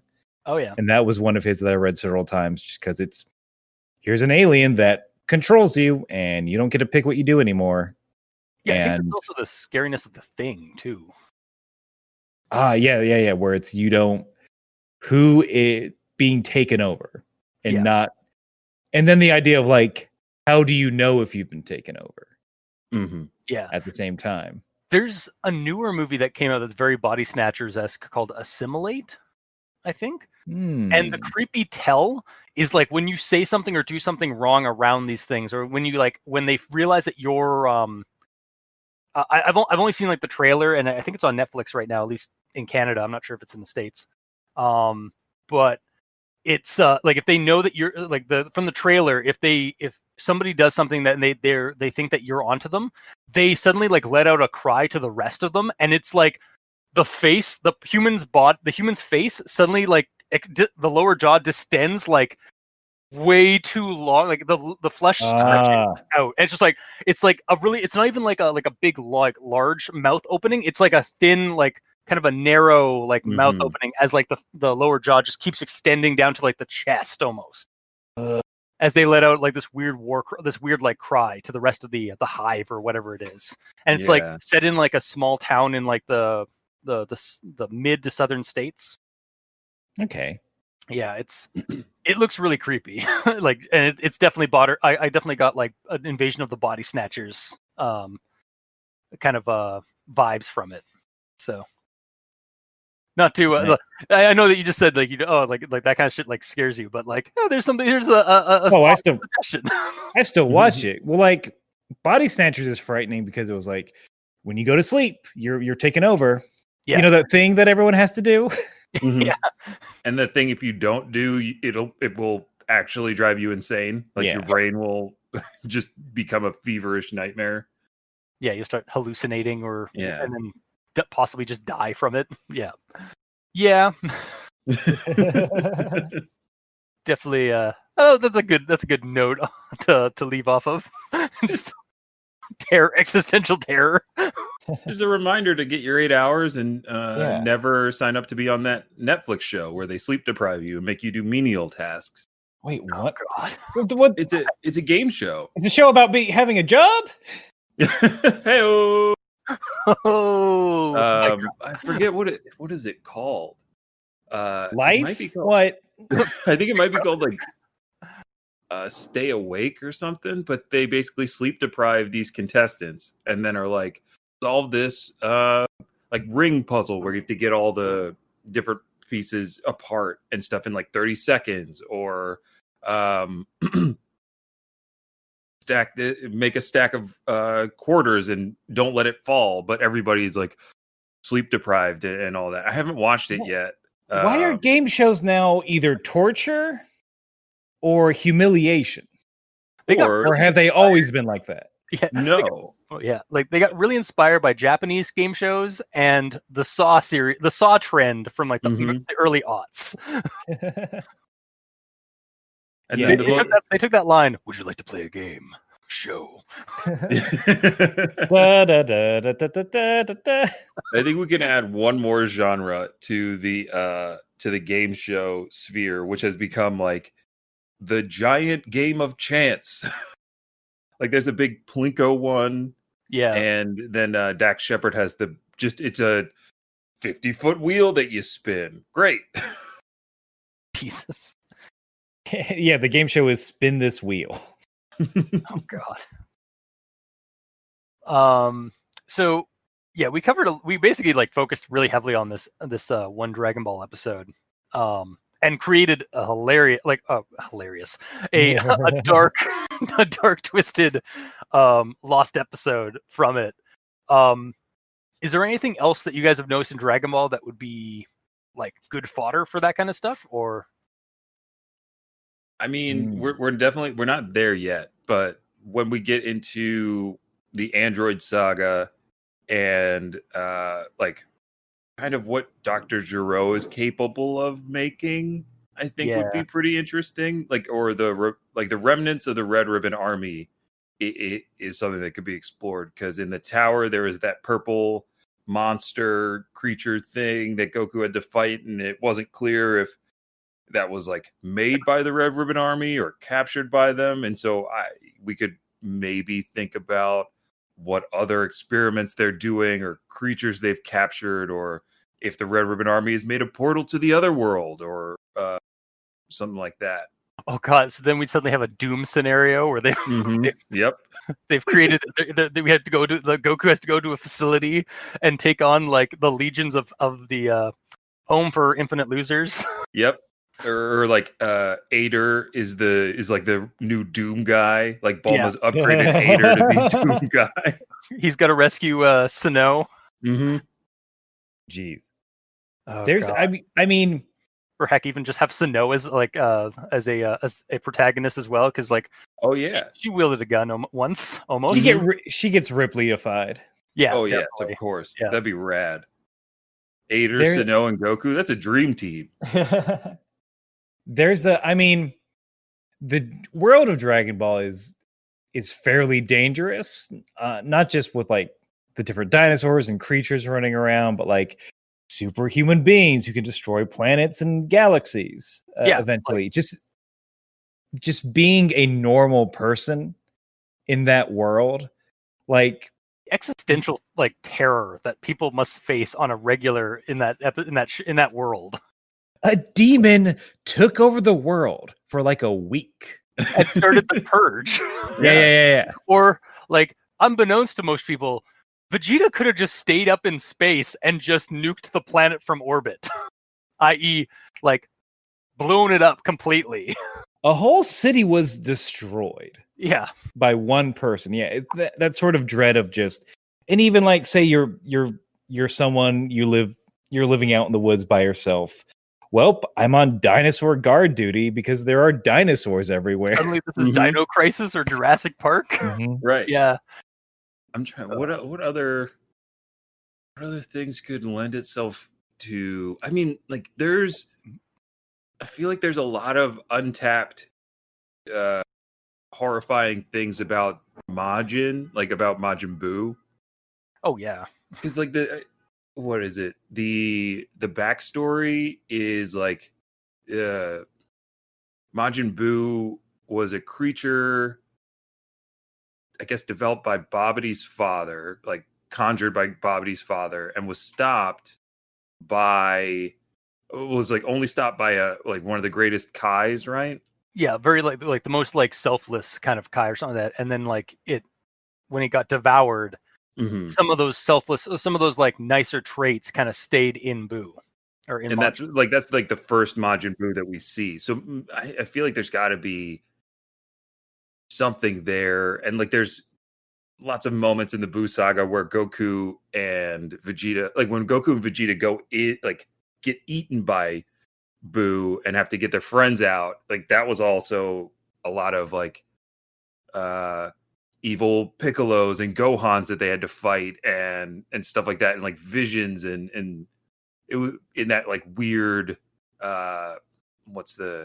almost like Dead Space, like everything's covered in like this organic material kind of thing. I feel like there's a lot there that could be good fodder for like a lost episode. Yeah, just basically treat it like treat it like a some kind of like alien, like the characters get sucked in, like get eaten by Majin in an attempt to save their friends, but then we just go into like full on like biological psychological horror mode, Mm-hmm. where like they're just roaming through these like sickly or pink organic like sludge chambers and like gummed up halls, Yeah. trying to find their friends and like dealing with like hallucinations or like creations from within the body, like basically the antibodies of Boo just kind of like taking them on. Oh yeah. Yeah, there's a lot of like existential horror with like a lot of the villains from Dragon Ball, like losing yourself, like losing your identity, being eaten, being eradicated by a single shot, like even like I'm thinking of like when Gohan gets eaten by Boo and then Boo transforms into like a Gohan Boo version, and like he's got his like his ki and stuff.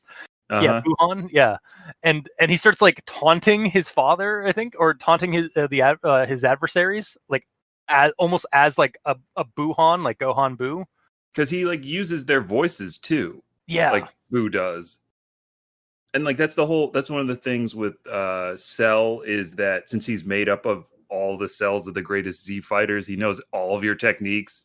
So like, doesn't like the early version of Cell use the special beam cannon against Piccolo and the Kamehameha wave against Goku and then even second, like when Cell second stage Cell has, I think it's Android 18, like kind of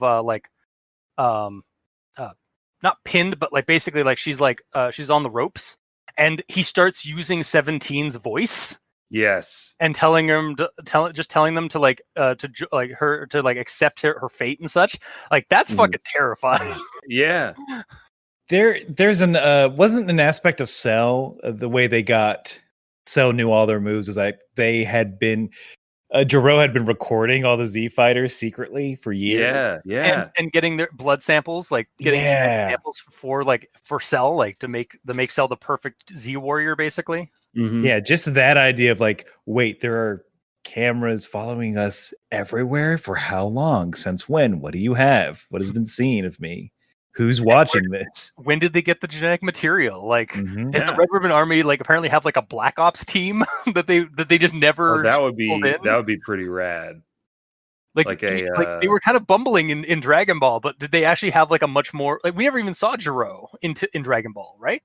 That's correct. Jiro never, like we heard of him, but we like basically it seems like the Red Ribbon Army that they were fighting in Dragon Ball was kind of like just the cover or like the front for the actual like devious organization, right? Like let them think that we're actually these bumbling idiots when really we have like a super spec ops team. And like we're actually like on top of it. We're actually the secret shadow government or something. Mm-hmm. The Red Ribbon Army is just a psyop. Yeah. Against Goku and his friends. Oh God.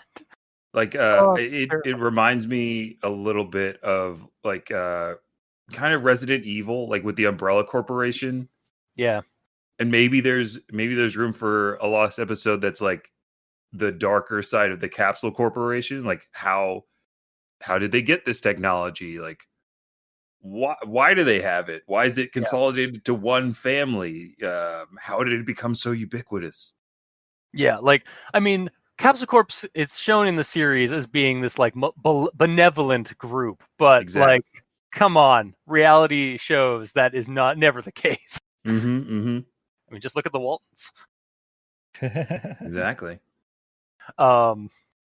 Yeah, no, like that was it's we definitely room for like a lost episode on like just the secret Red Ribbon Army, or even like another game scenario kind of fodder, where like you just basically run like a Call of Cthulhu game or something that's Resident Evil-esque, but it's in like another station or another like facility that the Red Ribbon Army has.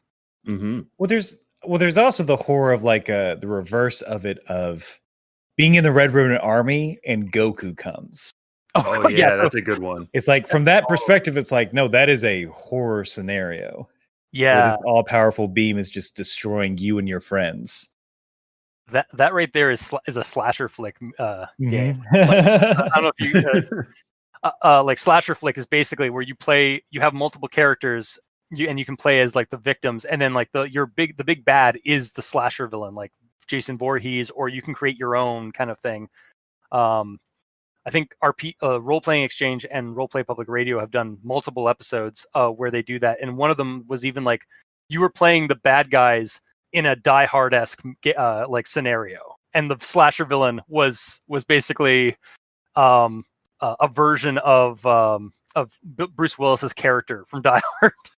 Oh, that's rad. I like that a lot. That's really cool.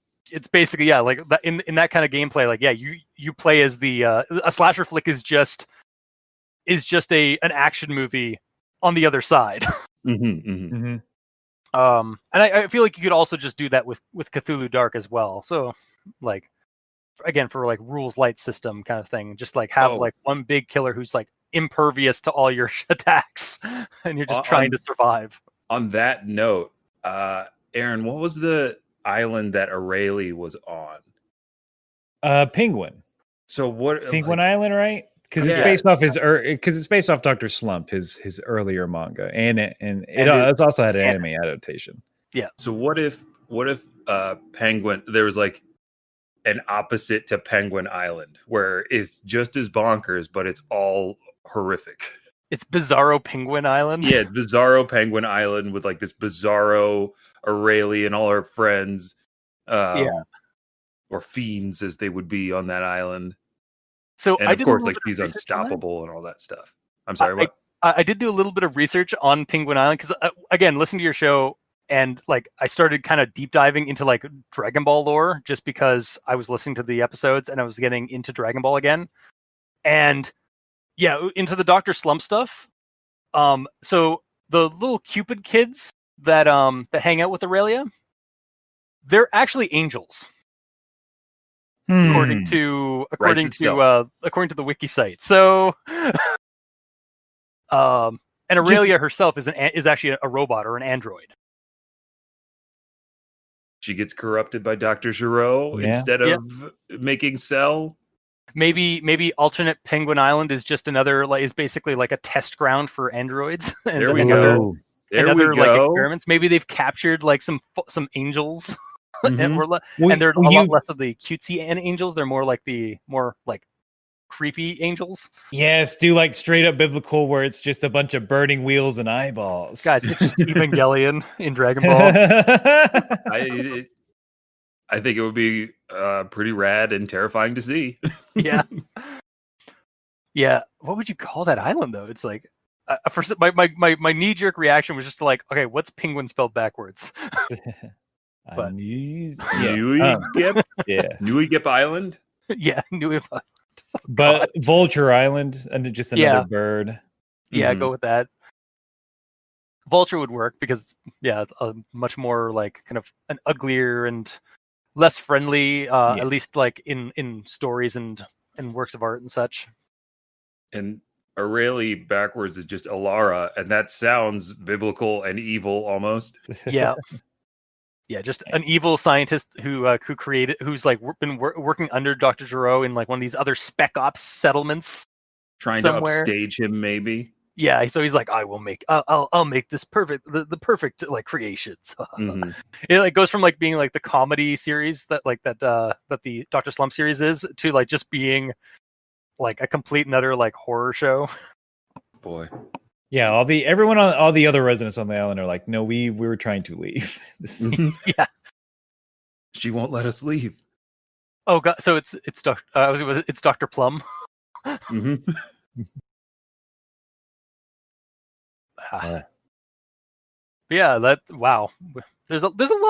There is a lot of terrifying fodder in the Dragon Ball universe. Weird. Yeah. Could be used. Anytime there's like beings with extra normal powers, even though for good, it's still like, well, that can be flipped upside down very quickly. Yeah, that's basically like what Brightburn was, the movie from like a couple of years ago. Yeah, that was. It's basically it's Superman, but if he was actually evil and an alien and like an actual alien being. Yeah, that was pretty fun. Yeah. And again, like there's been like manga, I think, or like fan manga maybe, or like other like alternate mangas of Dragon Ball where like what happened if Goku didn't bump his head and get anime amnesia. Became what if he didn't become a good little boy? It's actually another thing about that manga, the Jocko. They actually show a little bit of like life on planet Vegeta, because Jocko originally goes to Earth to stop Goku. And they was it Goku's dad is not Broly. Bardock, yeah. Bardock is explaining like you get a little bit of a little bit of an explanation as to like what they do with their kids when they send them off to alien planets. They send them off to alien planets, and they're talking about Earth like, oh, Earth has like a bunch of humans that kind of look like us, so he'll be able to blend in and infiltrate their society, and before it's and before anyone realizes what's happening, he'll have easily devoured most of their food supply and destroyed them. Like devoured most of their food. It was along those lines, yeah. Like their plan, like it's like actually really like again creepy of like of what they do. They just send a child off to a planet that's not like really noteworthy just to clear it off, and like they're using him as a sleeper agent, and like his cute baby infantile appearance will deceive them long enough that they won't understand what's going on until it's too late. Which is what happens to every single one of Goku's enemies early on. They never take him seriously because he's a kid. Yeah. And then he ends up murdering them viciously. Yeah, exactly. So yeah, Dragon Ball, for kids. Oh, yeah. It's amazing what happens when you flip that coin of comedy and horror around. Yeah, we'll gladly come back on and talk about whatever other anime you want to horrify. Like Naruto, please. I have thoughts. All right, yeah. We'll do another anime Rigamortis. I actually do have I have Adam from RPX on the line to run because we started talking about our connective animes that we enjoyed as a kid as like growing up, and one of them was 3x3 Eyes. So I know of it. I've not seen it. Yeah, I don't know of that one. I got into it through the manga, and then I recently picked up the anime. And yeah, it's just kind of like it's basically a horror adventure anime. Like it's very Call of Cthulhu in terms of like how it's like there's investigations. There's like they're basically going across like China and Japan fighting a demon race, and like in a quest to try and solve the mystery behind like one of the main characters. Okay. Yeah, it's very much a horror adventure show with a little bit of a romantic angle to it, like between two of the characters. So yeah, if you guys ever want to come on the show for another episode of Anime Rigamortis, I know a little bit about Naruto. It's okay. I know almost too much about it. Yeah. Okay, so it'll be a flip around episode where I'll be the one treading water. Don't get me started about the abject horror of what is actually the function of the multiple shadow clone jutsu that Naruto uses and how terrifying it can be used. Yeah, it's really wild when they get into like what some of the jutsu can actually do to your brain, or like what like the Sharingan can do, like 1,000 years of pain, like all these other techniques, like the Rock Lee's when you open the gates of your chakra and all this other kind of stuff and what it does to your body. It's like they glaze over it in a way that's like, why aren't we talking about how a 13-year-old has the power to possess your body to make you feel like your eyes are bleeding and that you're being stabbed for 100 years? yeah. Like, that is a power a 13-year-old has and is asked to use often. Yeah, I'm noticing that about anime as I'm coming back to it. Like I've started up My Hero Academia. Yeah. Episode 1. I was like, so 80% of the population are now like metahumans or superpowered supernatural entities. How's that like? And like based on what the experience from our one quirkless character, it's like, man, that is a Cthulhu game right there, where you're just playing as the small percentage of regular humans that have to make sand checks on a regular basis because everyone else in your society are monsters. Like it's and yeah, I'm on like I think I'm on to season 4 as of now, and it's just like it has only I just basically started like I just binged a couple of episodes every couple of nights, so. Yeah, it is intense, like how things have been escalating. It's just like also like the first time I saw like the weakened form of All Might, I was just like, they're the You show those ribs. Coughing up blood. Yep, on the regular. just cuz for gags sometimes. Oh yeah, to comedic effect most of the time. Yeah.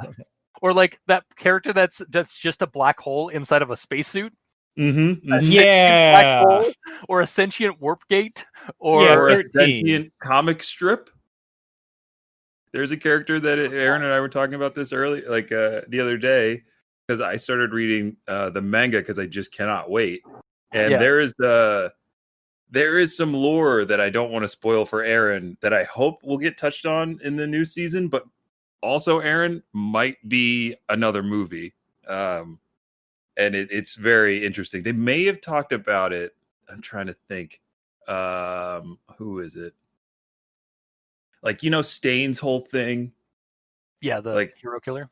The hero killer Stain. I think there's a larger community that's just below the surface. Like, different from the League of Villains with a whole different purpose that I'm just now reading about. And I'm very excited to see what that actually ends up being, because it's cool. I'll just say that. It's pretty damn cool. Yeah. Yeah, like I mean, because I remember like after the hero killer stuff, like they started bringing up that like there's a following now behind his ideology and such. So we should save that for our Hero Academia episode. Yeah. Where we got them lined up. Yeah, apparently. The horror of a child that's able to produce any item from their body. Oh God, yeah. And like I even like I can never remember his name. The guy who decays everything with like his hand. Shigaraki. Yeah, Shigaraki just like can decay things. Like Jesus Christ, he's got the Midas touch of like death. Oh, that goes places too. I can't talk about it yet. But yeah, if you guys ever want to come back on the show and talk about horror in anime, I think that I'll start making that a regular thing, because it's definitely creepypasta-esque in terms of like the kind of horror and like the kind of things that creepypasta like in general like tends to do with like lost episodes, and also like the motif of twisting something nostalgic and childlike into something horrific. Yeah, and anime is so, I think at least, it's very ingrained in just internet culture. Yeah. So they mix really well. Well, even like again, like from that hero, like the hero killer like section of the like that's basically like they started up creepypastas. Like I would not be surprised if there are in fiction creepypastas of the hero killer and such. Oh yeah. Like, okay. He almost actually even looks like a prominent creepypasta killer, Jeff the Killer, in like his facial appearance and such, like being burned and scalded, and then like always having like this like really creepy toothy grin. And just being like insane. When you like, all you have to do for a lot of, especially the popular anime, is like look one level down from like the surface of what they're showing you. Yeah. And if you ever have to think about, well, how does that actually work? Like the way that Lemillion can like permeate through things, but essentially it makes him blind. And like the first time that he did it, he said it was like terrifying and he never wanted to do it again. Like in My Hero, the people's quirks manifest in scary ways, not just like I fell through the floor and then I came back up and my parents were like, you have a power, you should use this talent. It's like, no, he's been traumatized by it and has to work to understand and control it. Your own body, like, again, like, I mean, there's a reason superpowers are like analogies for puberty, because like, well, here's your body betraying you. Yeah. Oh, Aaron, are you familiar with Wild Talents? I know, never played it, know of it. Okay, I'm just thinking like because that is like basically it's by the guys who did Delta Green, and it's basically or it started off like it's stemmed from like some ideas they had for like superheroes in like World War II and World War One, and that right there is basically like your horror superhero like game idea is just the manifestation of powers and quirks. Like, yeah, like And I like and then being co-opted by the state. yeah, And then exactly. Immediately Being being controlled by the government. Yeah, like I could definitely see some games like some horror games where, or even like I kind of want some horror like superhero stories where it's like Brightburn or like from the perspective of the people who don't get quirks, where they have to live in this like world of constant existential danger and threat.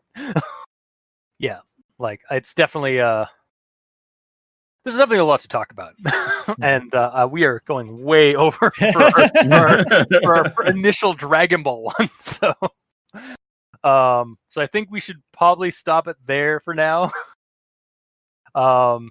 So yeah, that was this week's episode. Would you guys like to plug anything you guys are doing? Yeah, if so yeah, you can find Vince and myself on Kame House Party. We put out a new episode every Tuesday. We also stream on Twitch, twitch.tv/Kame House Party, every Thursday at 8 p.m. Eastern. I myself also have another anime podcast because I hate free time, I guess. It's called Thinking Too Hard About Anime. With my co-host Noah Cardin, we do a deep analysis and a little bit of history on an anime series we love, episode by episode. Right now, we're going through Cowboy Bebop and just learning a lot of things and sort of figuring out what makes it tick. Yeah. Aaron said everything for me too. Just you don't have a side project. I don't have a side project right now. Catch me on my couch reading manga now. I'm gonna plug manga. So I found myself up late reading volume 23. So yeah, do that, and also follow Kame House Party on all social media, kamehouseparty.com, and I know you really use mine. That's mainly where I hang out, is on Twitter. So at Aaron J. Shelton. It's dumb. It's just dumb stuff. If you want dumb things, you can go there. All right. Yeah. And Vince, you had nothing, or no? I'm good. Okay. Don't follow him. Only read manga. Only read manga. Don't follow me, but follow Kame House Party. Yeah. And I'm at Review Cultist on Twitter. As always, you can send me messages there. You can also send us emails at aldenterigamortis@gmail.com. That's aldenterigamortis@gmail.com. Where you can also leave us suggestions for other creepypastas, scary stuff on the internet, SCPs. Heck, if you want us to, if this is going to become something that we do off and on, if you have an anime in particular that you'd like to suggest to us, that would be spooktacular. Or good fodder for spookiness, by all means, leave us an email. For those who are, or if you'd like to support us financially, you can go to Patreon, look up Al Dente Rigamortis, and select the backer tier you'd like to support us at. We have $2 and $5 tier with special episodes, early access, extra content. For our patrons that are already helping support the show, thank you guys immensely. You're helping keep those hosting bills at bay, and we very much appreciate that. To our listeners, and I guess we don't have a creator of this, but for creators of creepypasta in general, thank you guys immensely, because without your listenership, we wouldn't have much of a show, and without your creations and tropes and like the mimetic history of creepypasta that has been created over the last decade or so, we really wouldn't have much of a show. So thank you. Until next time, I have been your host, Review Cultist. I've been Aaron J. Shelton. And I've been Vince White. And this has been Al Dente Rigamortis, or Anime Rigamortis. Sleep well. Boo. Pleasant dreams.